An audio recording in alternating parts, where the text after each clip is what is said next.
Galvarino was a legendary warrior of the Mapuche tribe, whose bravery and determination are remembered 500 years after his death. A fascinating character from history, he is often referred to as the real-life Wolverine from X-Men. Why, you may wonder? Let's find out together right now. The year is 1557, and the long conflict known as the Arauco War is well underway. Spanish invaders driving their ambition of conquest into the land we now know as Chile, being resisted at every turn by the brave Mapuche tribe who call it their home.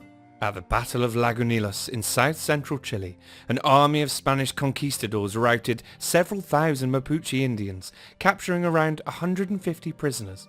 Amongst the imprisoned men was a young chieftain named Galvarino.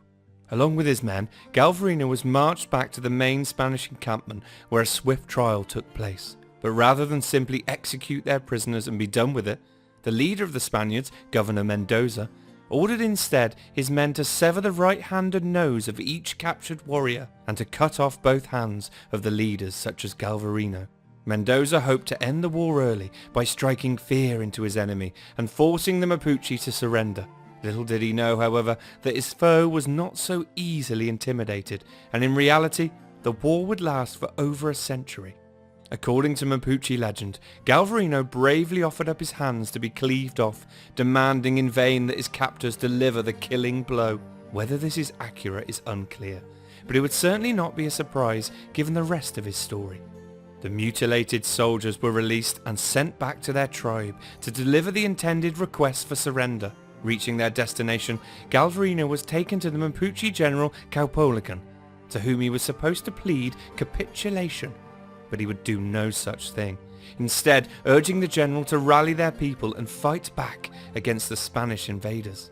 Standing tall before the gathered tribe, he raised his handless arms in the air and spoke clearly and passionately, delivering the words, "My brethren, why have you stopped fighting these Christians? The damage they have done since they entered our realm and what they have done to me is what they will continue to do if we are not diligent in destroying these injurious people."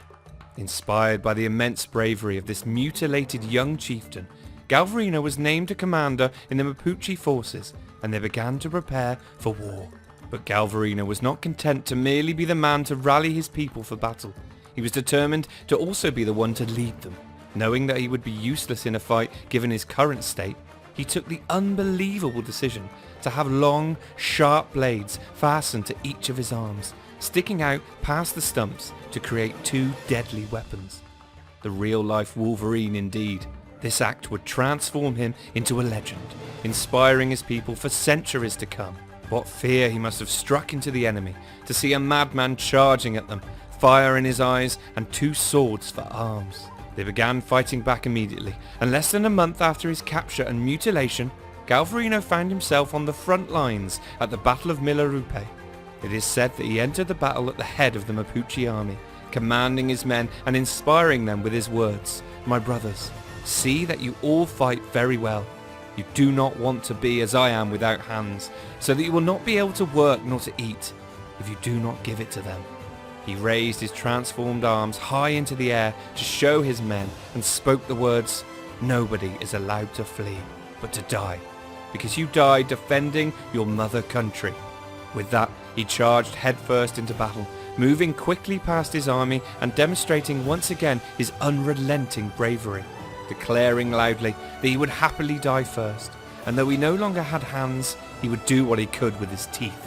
Despite their inspirational commander and outnumbering the Spanish forces 2-1, the Mapuche implemented their battle plan poorly, and despite initial success in disrupting the Spanish cavalry, Mendoza was eventually able to bring his cannons to bear and turn the tide of the battle in his favour, quickly routing the Mapuche. When it was done, 3,000 Mapuche had been killed. Only a few hundred survived and were taken prisoner. It is said that Galvarino was able to cut down Mendoza's second-in-command during the battle, and despite his reckless aggression, he found himself amongst the small number of living and a prisoner once again. This time his luck had finally run out, and he was sentenced to death. Records conflict over the manner of his end, some suggesting hanging, whilst others imply that he was thrown to the dogs. Even in this moment, Galvarino did not flinch. and in response to being offered mercy and a chance to join the Spanish side, calmly replied, "I would rather die than live like you. I'm only sorry that my death will keep me from tearing you to pieces with my teeth." A tragic end to the story of Galvarino, but his determination and bravery remained an inspiration for many years to come as the war raged on, the Mapuche resisting Spanish occupation for over a century. Truly, one of the most colourful real-life warriors from history. His image remains a strong and powerful one that speaks as much of his insane dedication to fighting for his homeland as his unwavering bravery. This is Deuteronomy 28:49. Yahweh Bashem Yahushai shall bring a nation against thee from far, from the end of the earth, as swift as the eagle flieth, a nation whose tongue thou shalt not understand. A nation of fierce countenance, which shall not regard the person of the old, nor show favor to the young. And he shall eat the fruit of thy cattle, and the fruit of thy land, until thou be destroyed, which also shall not leave thee either corn, wine, or oil, or the increase of thy kine, or flocks of thy sheep, until he hath destroyed thee. Kahala Yahweh Bashem Yahushai, Bashem Ruach HaKodesh, which are the true Hebrew names of the Most High Father, Yahweh, which is Hebrew for He is, and His only begotten Son, Yahweh Shai, which is Hebrew for He is salvation, He delivers. Double honors my teachers, the apostles and elders of Great Millstone. Peace and mercy to the elect, with the house of David reborn again in this generation. And Shalom to the 130 Yasharallah, who today are known as the Negroes, Latinos, and Native Americans, who before losing our true heritage, we were known as, and still are, the true Hebrew Israelites of the Holy Bible. In today's lesson, we're going to talk about the tribe of Naphtali. Okay, the tribe of Naphtali is one of the 12 tribes of Israel today. Okay, the tribe of Naphtali would be known as the Argentinians and the Chileans of modern society. Okay, and from the video we just watched, it was one of the historic records of this tribe to show how fierce they were. And also, it didn't go into this fact, but the Argentinians, the native, back in their native tribe era, were one of the only tribes that did not get conquered by the Europeans that came here. Now, like I mentioned, the tribe of Naphtali is the Argentinians and the Chileans. When you get into Naphtali, Naphtali actually comes from one of the 4 wives that our forefather Jacob had. Bilhah. Bilhah, she was the handmaiden to Rachel. Now, Bilhah, she was one of the servants of Rachel and Leah's father. And when Rachel was given to Jacob, and Jacob was leaving with his wives, Laban gave Bilhah so that way she could be Rachel's handmaiden. Well, eventually in the Bible, when you read it, Rachel, because she had taken the idols of her father, she had been cursed, and because of that, her bearing children was not an easy thing. All right, she hadn't raised as many children as her sister Leah did. Right, Leah came with 6 children, where Rachel only came with 2. Well, because of this, Rachel gave her handmaiden Bilhah to her husband Jacob, so that Bilhah could give Jacob sons that would be considered Rachel's. But in this case, Rachel had Naphtali and Dan. Dan would later on be amalgamated, or should I say absorbed, into the other tribes. But Naphtali would go on to become the Chileans and the Argentinians of today. But we'll get into that in just a bit. Now let's go and read the name, that how Naphtali got his name. This is Genesis 30:8. And Rachel said, "With great wrestlings have I wrestled with my sisters and have prevailed. And she called his name Naphtali. Okay? Because when you get into the name Naphtali, if you look up the word here in the Blue Letter Bible, H53 and 21. Strong's H5321. Naphtali. Naphtali. It ultimately means wrestling. Alright, so that's why she said that. So that's where that name comes from. So also that name, remember, it would be a nomen omen. The names in the Bible for people are nomen omens to what's going to come from their future or their character. In this case, like we watched in the video in the beginning, the guy Galvarino, he was a very strong warrior who wrestled with the invaders. Okay, and when you consider that the tribes that came from Naphtali were the tribes that did not get conquered from the Europeans, goes to show you, that they had that spirit in them to not be conquered, right? And also they were given the means by which not to go into captivity like the other tribes did.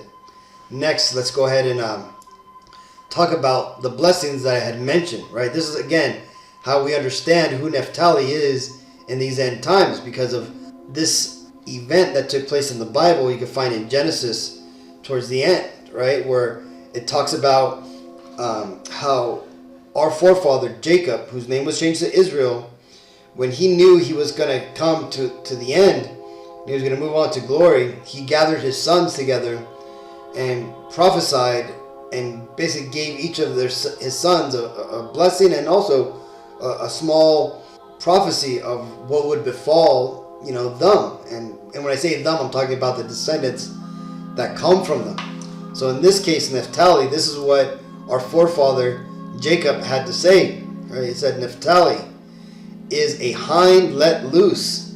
He giveth goodly words. So again, remember, Israel, when he had seen his descendants, the Lord had given him visions to see what would befall his sons, right? So he's seen all the people of the Argentinians and the Chileans, right? And he had chosen this to say. Now, what does this mean, right? That he is a hind let loose. And what does it say here, right? That he gives goodly words. Well, let's go into hind. A hind being let loose. Well, when you look up the word hind, ultimately, it means it's a deer. Right here you can see it's a red hind there in the Andean mountains. So our forefather Israel had gotten this vision of Naphtali and his descendants, and he had seen that they would have a high dwelling. Now let's just read real quick what it says here, and this is from the book The Peruvian Wildlife by Barry Walker on page 58. It says, other ungulates of the Andes include two large high-altitude grassland deer, which are amongst the more frequently seen animals in Peru. The Andean hermal, or turuca, as it is known in Quechua, is the rarer of the two and now considered to be endangered. It is found at extremely high altitude, where its presence depends upon the availability of cover. Mostly isolated patches of Quiena woodlands, which are increasingly threatened by a growing local need for firewood. This barrel-chest and short-legged species occurs in the Huascarán National Park and is isolated areas of the Cordillera Volcanota. Its diagnostic Y-shaped antlers, each with two prongs, easily distinguish it from the white-tailed deer, which has only a single prong but with several branches, or a rack. This latter species is common and well known to North American visitors since its range extends all the way to Canada. It tolerates human presence to an unusual degree and is the deer most likely to be seen by hikers in the Andes, especially on the Inca Trail. Okay, so our forefather Israel, one, seeing these descendants of Naphtali, one, he understood that they were going to live high in the mountains, just like the native tribes. That's one of the ways that they managed to escape from their captivity from the Europeans. They fled into the mountains where the Europeans didn't want to go to conquer them. And besides that, they were very fierce warriors. And amongst those, high Andes, you had these animals, right? That's where the hind comes from. And when it says a hind let loose, because remember, that tribe wasn't captured. It was not captured and I guess you could say domesticated, to a certain extent, right? It was let loose. It was free, just like the people of the tribe of Naphtali. Now, when it says here, he giveth goodly words, well, there's this book that explains that the tribes in this area, that they were fairly sophisticated. They were very eloquent in their speech, which we're going to read this right here from a book called The Jesuits and the Incas by Sabine Highland on page 121. It says, considers the Incas rulers as models of natural virtue and wisdom like the Jewish kings of the Old Testament. In fact, he attributes long lists of proverbs to the emperors, particularly to Pachacoti. These proverbs undoubtedly are intended to echo the Solomonic proverbs of the Old Testament and to implicitly compare the Inca kings to the ancient biblical rulers. The Inca Empire, in Valeria's view, was a well-ordered land of plenty, where justice and law were assured to all citizens. Here's the point. Centers of higher learning flourished in the capital under the guidance of the Amanta, wise men who taught poetry, music, philosophy, astrology, and how to speak with elegance and taste. Although other chronicles would command the rule of the Incas, none surpass Valeria in praising the manifold virtues of Tahuntinsui and its noble kings. Moreover, none were so eloquent in defending the cause of Atahualpa, the victor in the Inca Civil War and the last Inca king. So besides that, recent studies have also showed that people from Argentina tend to have a higher IQ than some of the other Native American peoples. That's another thing when it says he giveth goodly words, right? So again, it shows you that this tribe would be, like it noted here, right? Extremely eloquent, and that they would be getting into the higher cerebral topics and subjects. Okay. Now, next let's go and read this, because besides the nomen omen that was given by the mother of the particular son of the 12 tribes of Israel, the blessing from the father, you also have the blessing from Moses. When Moses was going to depart the 12 tribes after leading them out, here in the book of Deuteronomy, he for the most part goes to every tribe except for Simeon and gives them a blessing. Well, this is the blessing that Moses gives onto Naphtali. Now, this is, besides being a blessing, it's also kind of like a future prophecy of who they are. And this is what's used mainly to also identify who Naphtali is today. This is Deuteronomy 33 and 23. And of Naphtali he said, O Naphtali, satisfied with favor and full with the blessing of Yahweh B'Shem Shai, possess thou the west and the south. Right? When you get into that, here, knowing that all the 10 tribes of the northern kingdom came over here to the Americas, to Azareth, right, which is Hebrew for unknown land. The south is here in the lowest part of South America, right? And the west would be this part. So this here is what is referred to the southwest. Okay?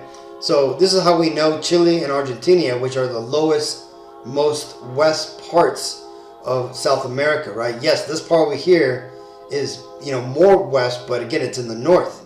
And Moses said southwest. So that's how we know who the tribe of Naphtali is. Next, just speaking about, that the Argentinians and Chileans, that they are of the 12 tribes of Israel. It tells us in the Bible, right, that first, that the Israelites would be brought over into their eventual bondage again, just like they were in Egypt, through the way of ships. Now this happened both to the northern kingdom and the southern kingdom. The northern kingdom, it happened when they came over here, after being freed from the Assyrian captivity. Once the Babylonians went and invaded the Assyrians, the northern kingdoms that were stuck here in Assyria, or in that area where the Assyrians had planted them, had decided to make their way over here. Well, let's go and read real quick the curse that befell the 12 tribes because they went away from worshiping our power, Yahweh, of the Bible, right? It tells you here, this is Deuteronomy 28:68. And Yahweh shall bring thee into Egypt again with ships, by the way whereof I spake unto thee. Thou shalt see it no more again, and there ye shall be sold unto your enemies for bondmen and bondwomen, and no man shall buy you. Now, again, the Lord said that this would befall the 12 tribes of Israel if we were to not follow the commandments, right? The contract we made with the Lord, that being that we would obey his laws and worship only him. Well, as read in the Bible, you understand that all Israel, the northern and southern kingdom, we fell off. We started worshiping other gods, and the Lord in kind, made good on his promise, right? He fulfilled his contract, and he punished us for going off. Now, the northern kingdom, we got brought over here to the Americas at about 600 BC, and we came to Azareth. Okay. Now, one thing about this, can be found in 2nd Ezra 13 and 40. This is one of the 14 books that was removed from the Bible, which basically covered the middle period during the Greek captivity, right? Because again, remember, the Old Testament leaves off with the Israelites waiting to basically go into captivity. They were still under the Persians' rules. And then in the New Testament, when the Messiah shows up, all of a sudden they're now under captivity, or for the most part occupation, I should say, by the Romans. So what happened in between those 300 to 400 years? Well, the Greek captivity is what happened, right? The Greeks, Alexander the Great, and all the Edomites that had conquered Greece and started calling themselves the New Grecians, they went around the world and they conquered it, and they divided it up amongst themselves after Alexander the Macedonian died, and they went through and they conquered Israel, right? They came in and brought hell upon the southern kingdom. Now, that is recorded in the Apocrypha, right? And also, there's other books that was in the Apocrypha, right? A total of 14 books that the church basically omitted from the Bible, right? This happened around like 1800. So that way they could get rid of things found in the Apocrypha. Things like who are the northern kingdom, where they went, right? Who are the Edomites, right? And all these interesting things that they don't want you to know about. Well, right here, this scripture in 2nd Ezra 13 and 40 tells you where the 10 tribes went. It says, those are the 10 tribes which were carried away prisoners out of their own land in the time of Hoshea, the king, whom Salamansar, the king of Assyria, led away captive, and he carried them over the waters, and so came they into another land. So, like I said again, that part there is talking about when the northern kingdom was taken from Israel into the land of Assyria and their empire, and they basically were planted around, over the waters, right, the Euphrates water, river and everything, and they basically dwelt in that land. Now we stayed there for about 100 years. Then the Babylonians came and conquered the Assyrians, right? That's where you hear about Nineveh falling and stuff. Well, once Assyrians fell, we decided to move on, right? Let's find out what we did. Verse 41. But they took this counsel amongst themselves that they would leave the multitude of the heathen and go forth into a further country where never mankind dwelt, that they might there keep their statutes which they never kept in their own land. And they entered into the Euphrates by the narrow places of the river. For the Most High then showed signs for them, and held still the flood till they were passed over.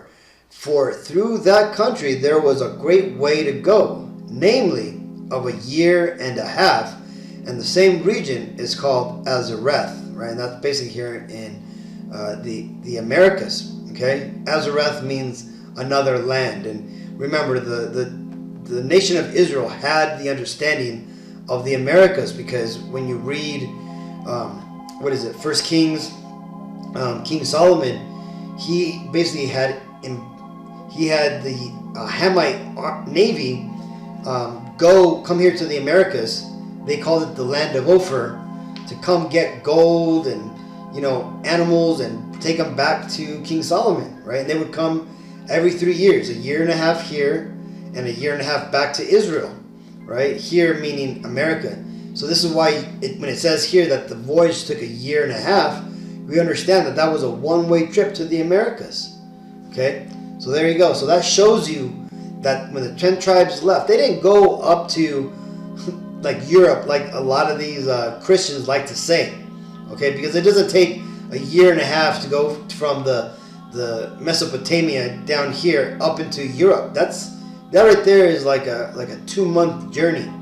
Okay, 2 6-month journey if you're going really slow, but basically 2 months to go from here to there. And the reason you know this is because in the time right here in the Bible timeline, the Knights Templars, when you go into the Crusades, right, you had the final battle for Jerusalem between the Arabs, the Ottoman Empire, and the Crusaders, and namely the Knights Templars. When they fell in 1291 AD, it took them 2.5 months to go from Israel to modern day Switzerland and establish Switzerland. Okay, so it basically took them 2.5 months from Israel to get to Switzerland. So that shows you that it didn't take a year and a half to go from down here in this area, Mesopotamia, the Levant, to go up here to Europe. So that whole thing that the 12 tribes or the 10 tribes went up to Europe, that's a bunch of BS, right? They came to the Americas. The 10 tribes, for the most part, are the Latinos and Native Americans. And then later, in the 1600s, the Lord brought the southern kingdom of Israel over to the Americas. And he brought them over through the North Atlantic slave trade. Okay? Because remember, in 70 AD, the southern kingdom, basically they got conquered by the Romans, and the Romans destroyed Jerusalem. And they took a lot of southern kingdom Israelites into the Roman slave markets, where those Israelites that were slaves would eventually rise up and take over Rome, but that would be about 100 to 200 years after they were taken in. Now, the other Israelites that survived from being captured and didn't die off, in the siege, fled down into Africa, just like our forefathers, and they stayed there for about 1,500 years until, like I said, they got taken up and sold into slavery through the North Atlantic slave trade. And that fulfills the prophecy that the Lord will bring us into bondage again through ships, on the other side of the world. And that's why the Negroes, Latinos, and Native Americans, we all share the same history of going into captivity, being destroyed, and ultimately being reconditioned and conquered, and basically losing our last names, losing our identity, and serving our captors in their land. And that's why we are all here in the Americas. So hopefully this video was edifying. Okay, hopefully I was able to break down who is the tribe of Naphtali, that being the Argentinians and the Chileans. So again, with all that, let's go and give all honor and glory and praises to Yahweh, Ba'Shem Yahushai, Ba'Shem Ruach HaKodesh. Shalom.